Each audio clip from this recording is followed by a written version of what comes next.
What's going on, YouTube? Chris here. Want to bring you all an update today of Bitcoin. Right now, we're sitting at $30,441. We're down about 6.5%. What I want to do, I want to piggyback off the last Bitcoin video that I did, and we were looking at Bitcoin on the 4-hour time frame.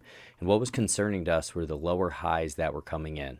So you can see these lower highs right here, and they're marked by this white trend line. So that's eventually what we need to get up through. But most importantly, we talked about this 200 moving average and holding this 200 moving average, and that's going to be in white. And the reason why that's so important is you can see this entire trend since October 6th, we've been trading up above this white moving average. Many times we even came back onto the moving average. You can see in these areas right here how we came back to it, and then we got moving again. So we are currently now on the 4-hour time frame trading below that. The best bet we can have here is to hit a little bit of a double bottom. You can see we went down to about $29,000. We got bought up a little bit, but we're going to have to get that nice reversal out of here with some volume to try to get back up above this 200 moving average on the 4-hour time frame. Right now we have all of them, the 20, the 50, the 100, the 200 EMA on the 4-hour pressing down upon us. So if we are to drop lower, we would look to hold $30,000 as a key support. That's that round psychological number. If we drop lower than $30,000, I most likely would predict that we'd get down to around that $25,000 would be the next area. Could be one of those waterfall moments and something that you just want to pay attention to. I'm not saying we have to get to that point. If we can defend $30,000, then we potentially could have a nice shot to go up there and test this upper trend line. But we got a lot of work to do to get out from that area. Because basically, guys, when these trends in the short term here, we're in a short-term downtrend now. When they start to get established, we don't want that to turn into an intermediate term downtrend. So it's so important that we get out of this now and start having higher highs and higher lows again. Okay, the RSI right now is sitting at 36. So we have plenty of room if we do want to start getting moving to the upside here. It's not like we're in overbought territory, and that's the nice thing. We have cooled down, because if we really step back and we look at this in the long term, so short term, what I'm going to tell you is we're more bearish. Okay, in the longer term though, what if this is just some massive pennant pattern to where we get a massive break to the upside here on heavy volume? Now I believe we're days and weeks away from that, because we still have a lot of work to do here with this downtrend line. But if we can get out through that, that could put us up around $50,000, $55,000 if we do end up getting a nice, clean, strong break up above this upper trend line here. So that's what I'm saying. We're, guys, it's not the pits where people are saying, the bull run's over. I don't believe that. If we bounce out to the 1-day time frame here, I want to show you some critical areas.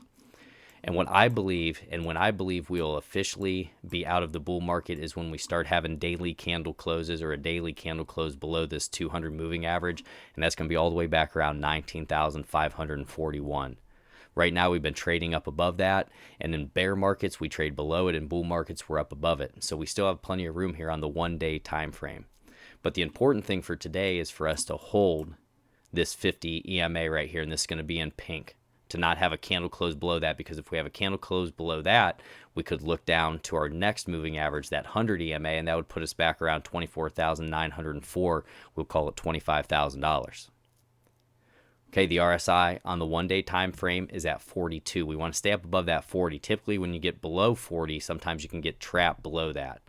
So we want to stay up above 40 here on the RSI. I believe that's important, but we have plenty of room here now. That's what I'm saying. We need to watch the whales and see if they're going to step in at this 50 moving average. It's a critical area for us here. This is what we want to see defended. Okay, now if we take a look at this trend, you guys know I'm big into trends here.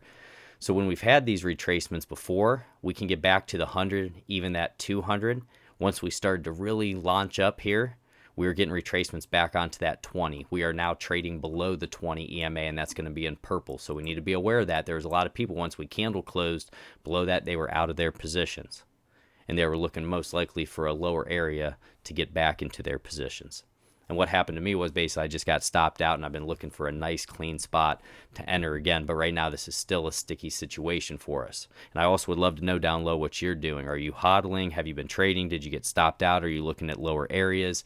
Guys, we haven't even properly back tested $20,000. We broke $20,000 clean, heavy daily candle close. And from there we just got moving. It was a parabolic move.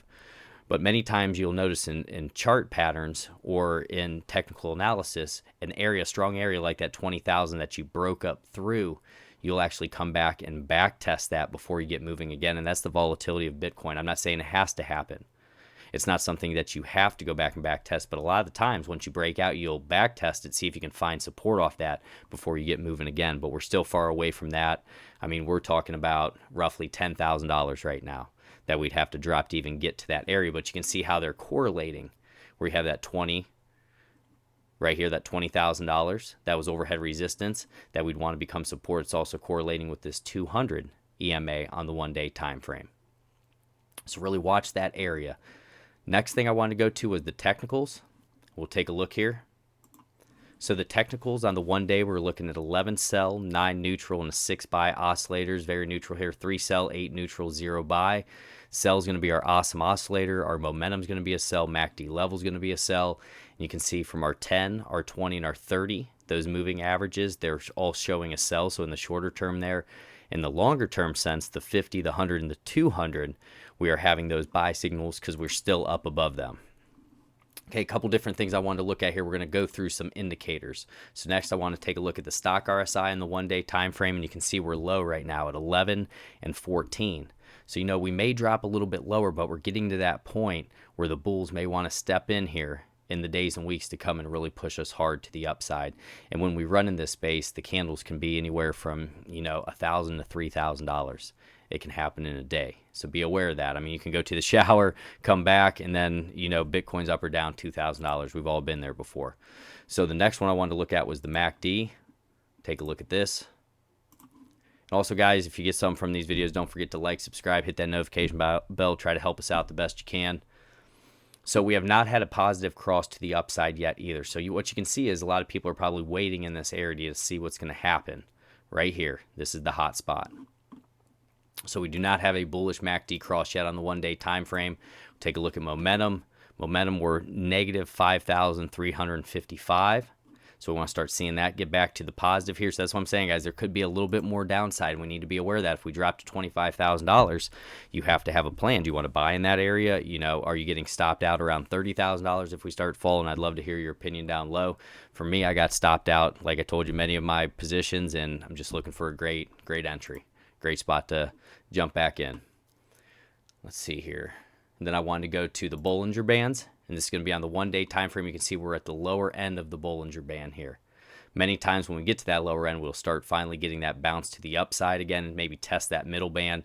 That'd be back around roughly $36,000, right? Or I'm sorry, $35,260 if we were to get back up to that area and at least test that. That would also correlate with this upper trend line that we need to break up through. So, you know, guys, it's just a tough area right now. Just be patient. You know, if you're a long-term investor, hodler, you know, I still believe the top's not in. That's my opinion. The top's not in for Bitcoin yet. Anything can happen, you know, in this world, but I believe we still have some more room to run for Bitcoin, and that's just my opinion on it. But in the shorter term here, we have to be a little bit more careful because we could still have some downside area or downside room to run, okay? So be careful, guys. God bless each and every one of you. Take care, my friends.